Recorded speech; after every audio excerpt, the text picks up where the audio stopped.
Hello everyone, this is TechStack here, and I'm playing on the TSCraft server. Last night was the first night that we'd opened up the server to everyone that's made the first cut. We had a good night, lots of turnout, and as you can see, the zombie pigmen were quite happy.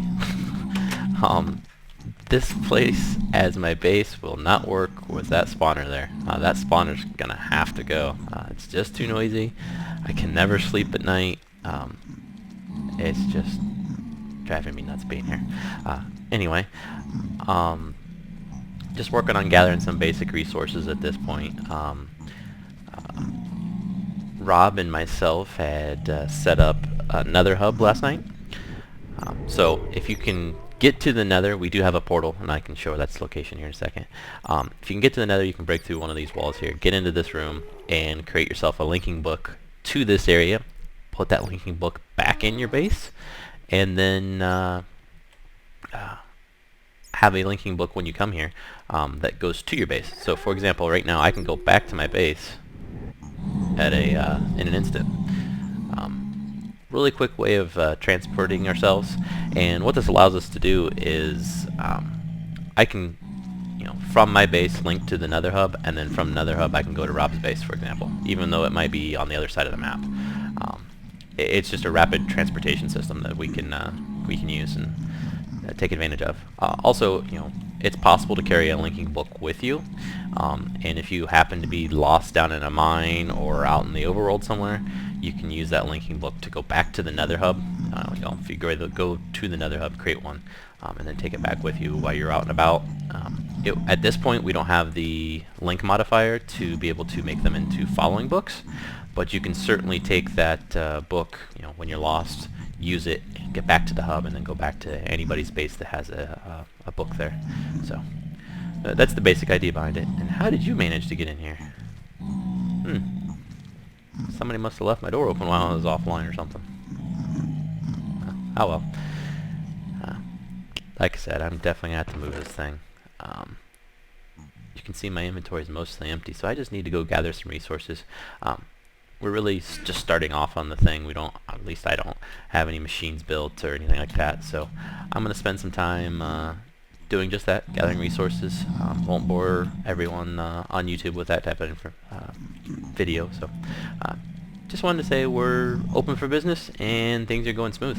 So talk to you in a bit. I guess I should add, this thing over here, the reason that we have all these pigmen, if you dig underneath one of these guys, ooh, there's a creeper. If you dig underneath there, there's a spawner. That's just funny, he's hiding underneath there. There's a pigman's spawner down there, so that might actually come in handy now that I think about it some more. And of course it generates these wisps. He's a friendly one.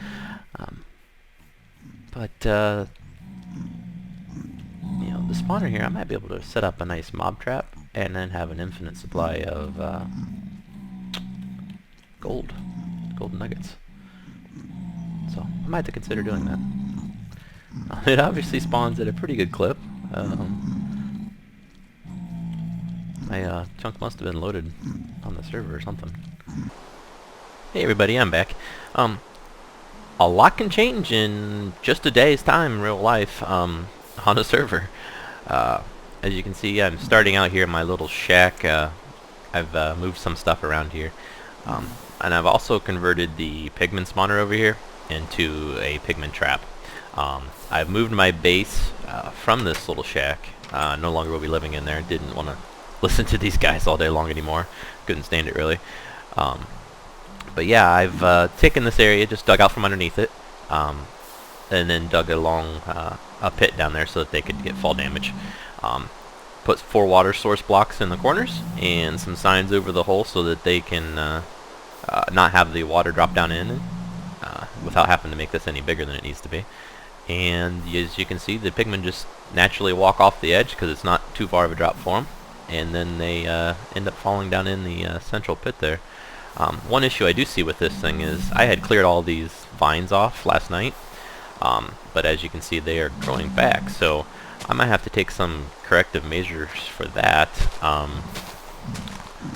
Possibly signs or something like that, where the Pigmen won't really detect it, or be able to climb it, I should say, because I had one climb out this morning while I was sitting here watching it. That guy there, he'd just climbed up the vines over here and jumped right on out. But other than that, it seems to be working pretty good. I'll take you over this way, back into the little shack there, and show you the drops that we're getting from this thing. I was a little concerned after I built it, before I checked the pit the first time, that, oh thank you, no more rain.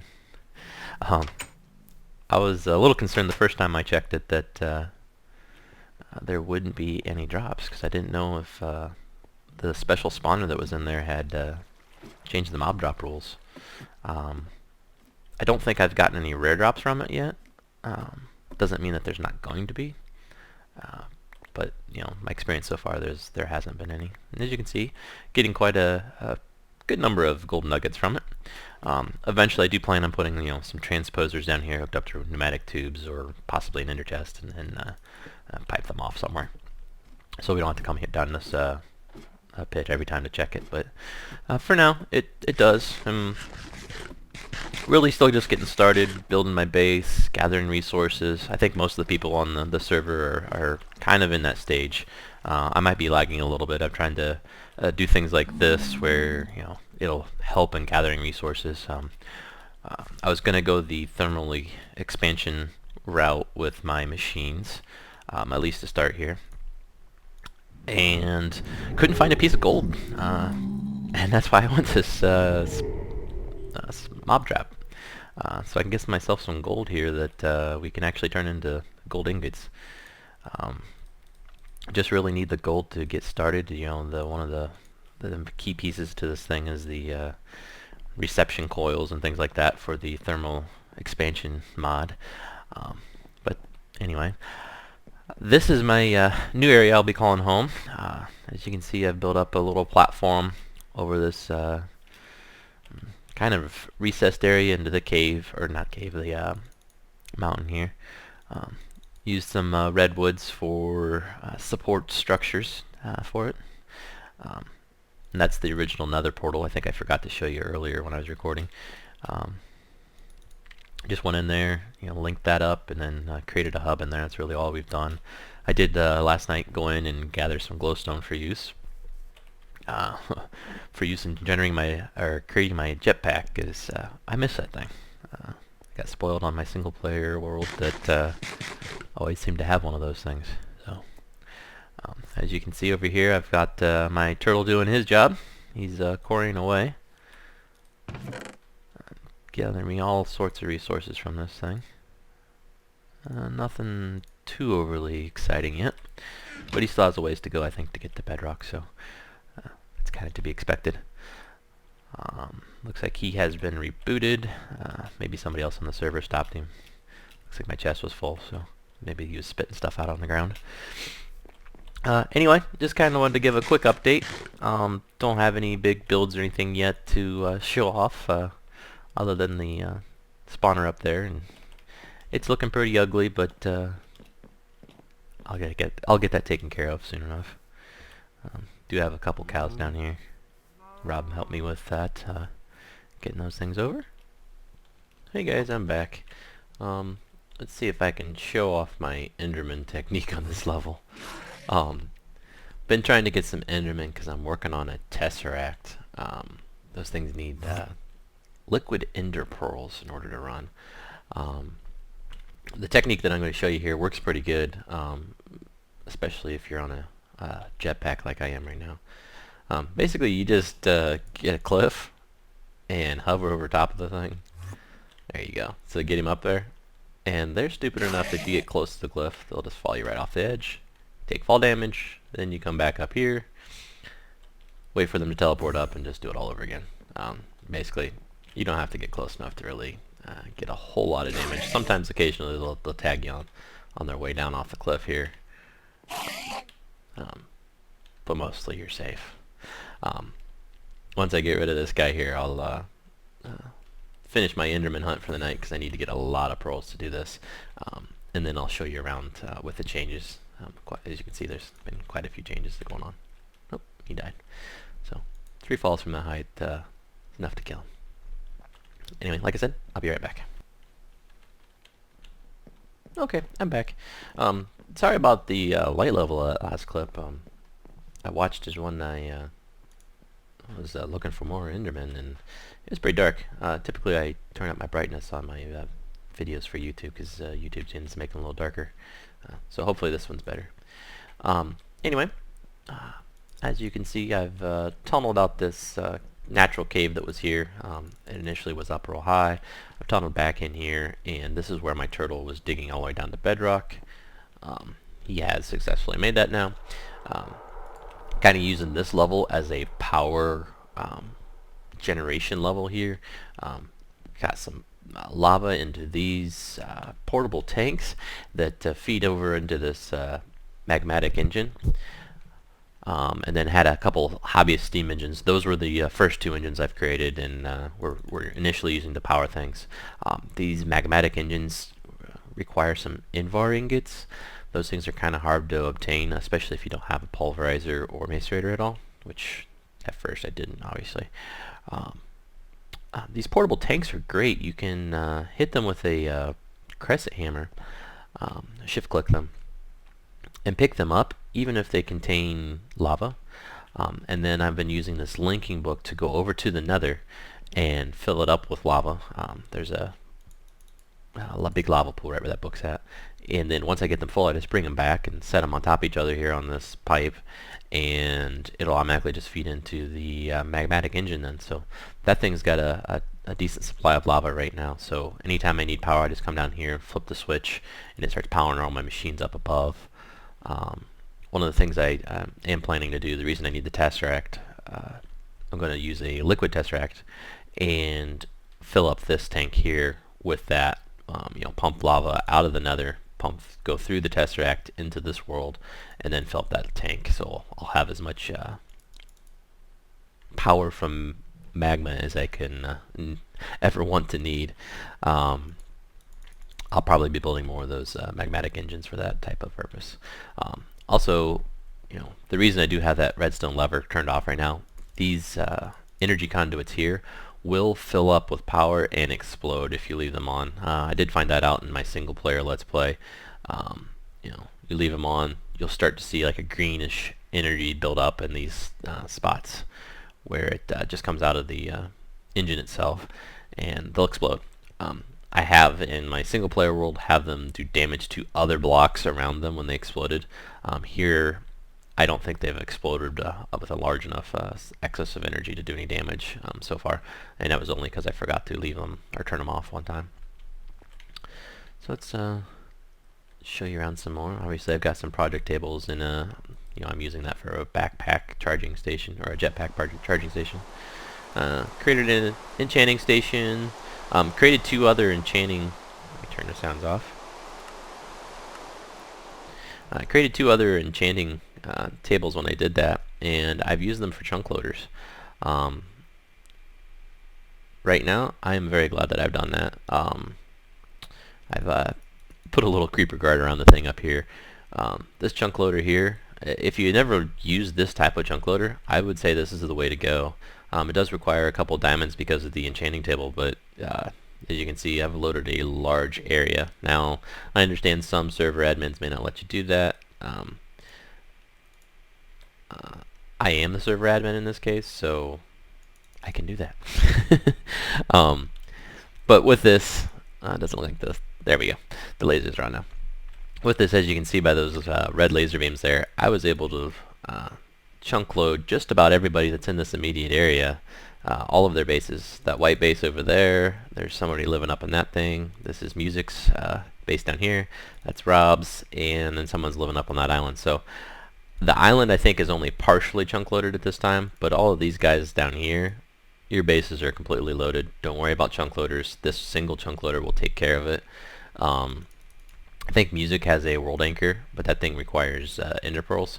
So Music, if you're watching this, you're more than welcome to recycle that and use that thing somewhere else, because you're going to be loaded all the time. So anyway, let me kick these lasers off here. Let's see what else we got going on.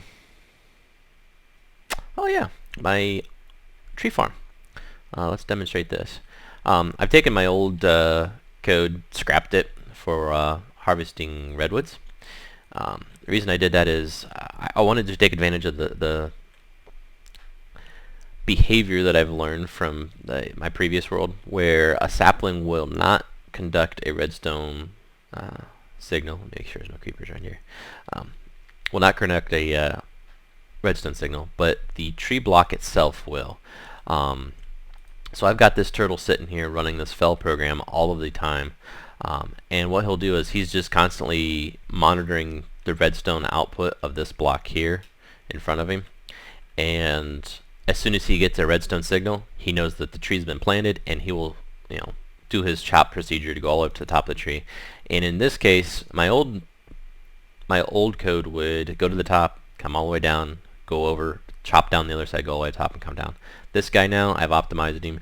He will chop the tree down on the first side, switch over to the other side at the top of the tree, and then chop it as it goes down. So it's one smooth motion up and down. Saves a lot of fuel doing that. Once he comes down all the way, he will go over here and deposit everything into this barrel. Currently, right now, he does not place the saplings. That's the next piece of this puzzle that I will be working on. And then also I'll probably, once I have a steady supply of bones, which right now I don't, I will be forcing him to bone meal these guys, and up they go. If I ever wanted to turn the system off, all I'd do is just flip this lever, because then he'll never detect this block as a wooden tree block, and he won't chop it down. So that's just that easy. Possibly I could put some type of gate off of this barrel, and then run the redstone signal right back into the tree. Have the gate detect if inventory space is available. Then grow trees, that type of deal. The other plans I have for this, I'll probably set up another turtle in this general area that monitors the barrel. If there's items available in the barrel, or there's room within a adjacent inventory, he'll probably pull items out of the barrel, put them into a furnace. The furnace will cook them up, and then he'll pull them back out of the furnace and store them off. So basically what I'm trying to do here is just an automated charcoal station. But yeah, let me just go ahead and demonstrate this thing. See if I can get one to grow with bone meal here. Boom, first try. And there he goes. So he just automatically picked up that the tree was there, and he's going to chop down the whole tree.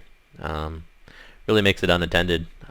Once I get him planting the tree saplings and bone meal, it'll be completely unattended. I won't have to do anything, so that's nice to have. The reason that's nice to have is everything right now, other than the single magmatic engine I have, is running off of charcoal. Even my charging station for my backpack. So I think I'm going to do a cut right here, and I'll come back once I have some more resources that I need to go to the next step. Oh, I was checking my base out here, and ooh! I caught it on camera.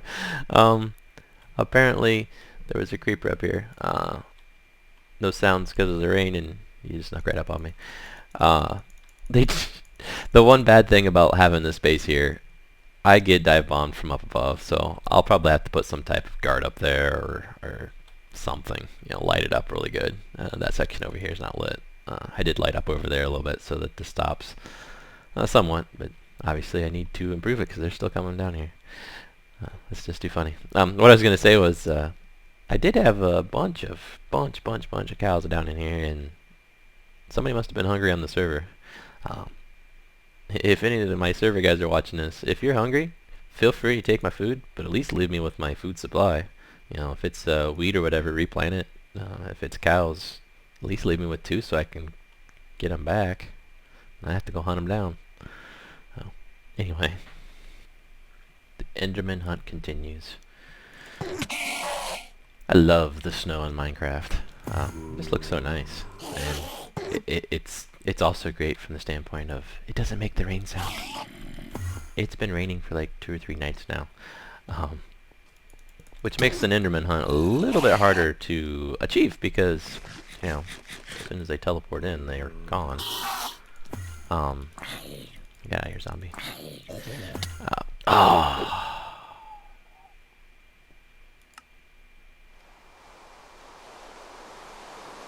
300 blocks away.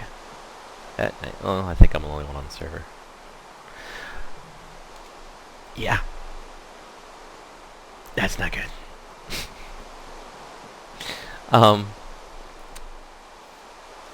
If you ever do run into a situation, if it's not obvious to you, where you're trying to hunt Enderman at night and it's raining, go to like a wasteland. Doesn't rain in wastelands. Go to a desert. Doesn't rain in deserts. Or go to a snow biome. Especially the snow biomes. It's the white background in the snow biome makes it very easy to spot in black Enderman. So there, high contrast there. But yeah, the rain, you know, if they teleport in, they'll instantly teleport out. And the only place that they can land and stay is the place that it doesn't rain. So that tends to push them into those areas. That's why I tend to hunt there at night if it is raining. Plus I don't have to listen to the rain, of course. See if I can grab my stuff back before it despawns. It's a long journey. Should be okay, but never know. Like one of the very first times on the server here, you know, I'd back at Pigmen Hill there was that chest, and I got a pickaxe of the core, and I read up on that thing because I'd never used it before, and found out that it had some special abilities. It'll point you to like the closest, most rarest ore or gem that's in the ground, natural resource basically. And I get down to a level where I'm pretty close to, you know, diamond level and all the good stuff. A place where you'd want to use something like that, so it just points you right to the diamonds basically. I get down there and get into a ravine where it's nice and open. I thought, okay, good, I can follow this little sprite that's supposed to come out of this thing, and no problems, I'll find some diamonds really fast doing this. I get down there and I hit the button like that to get this thing to go. I no more than do that, and a creeper had dive bombed me from up above, landed right in my face, and just instantly blew up. So, needless to say, I died, because at the time I don't think I had very good armor. Not that I have anything great right at this moment. But instantly died. By the time I got back down into the mine, it was way too late. Everything had despawned. So while I got to click the button to get this thing to work, I never seen what it does at all. So I'm sure that thing's really cool, and I'd love to try it. We'll have to figure out how to get one of those manually, other than just finding it in a chest, if that's even possible. But yeah, very disappointing. So anyway, like I said before, I'm going to need to gather a bunch of resources as far as ender pearls are concerned. Maybe when some of the other guys get online here, maybe we can make a group effort to find the end portal so we can get some of this stuff. I don't know. We'll see what everybody else thinks of that idea. I know there was some discussion with some of the guys that do want to record on their channels, and once I get things sorted out, I'm sure I'll start putting all everybody's channel links in my video descriptions, just so you can find the other guys, or possibly even a link to my site or the server site if I set one up, and then have from there you can get to everybody else's channels. Right now I think there's at least 2 of them that said they'll definitely be recording on here, and then there's a third one that says he's probably going to start recording. He's never done it before and wants to try it, so that's cool. It wasn't a requirement that anybody do recordings to be on this server, but anyone that's joined is certainly more than welcome to go ahead and do that. Yeah. The one thing I do ask is, find out permission before you go and record everybody else's stuff. I did ask some of these other guys if I could show their bases, and they were cool with it. So, but yeah, you can see there's Rob's base. He seems like he's the builder type. He's got quite a base laid out there. Me, I'm kind of more technical, but I try and make things look nice. I don't build just a 9x9 typically. Yeah, music's got quite a nice base down here too, and I'm not sure whose base it is that's over in the distance here, but somebody's building a nice like marble brick base. So, but yeah, I won't show the insides of anybody that I haven't asked. Anything like that. I've been using Pigmen Hill here for food supply and reeds because, you know, down there where I've chosen to put my base, there's not a whole lot of flat land that's open and available for grass and sunlight and all that stuff. So this is just an easy way, you know, and it's also kind of a central location if anybody else needs one of these resources that I'm growing up here. You know, I'm never going to use that much wheat all at once. So as long as you replant it, have at it. Anyway guys, I'm going to cut this one, see how long I'm up to, and go from there. Okay guys, I looked. This is probably a good point to start wrapping this video up, so I'm just going to throw in a enchant on this real quick and see what we get. Sharpness, not bad. Really just came back just so I could sign off. Next time on this, the next episode, I'll probably be showing off changes to the turtle so that he can go ahead and grow the tree, plant saplings. I'm not quite ready to have him deploy bone meal yet. I might, in an automated fashion at least, because I don't have a steady supply, but I might set up the code so that if he has bone meal, he'll place it, that type of deal. But for now, this is TechStack signing off. Have a good day. Bye. And this is my Let's Play series using the Feed the Beast mod loader, and we are playing on the DW20 pack. As you can see, when I turn it on here, the frame machine head starts moving down and the block breakers start just chewing away the tree. The key to this thing is a coal chunk.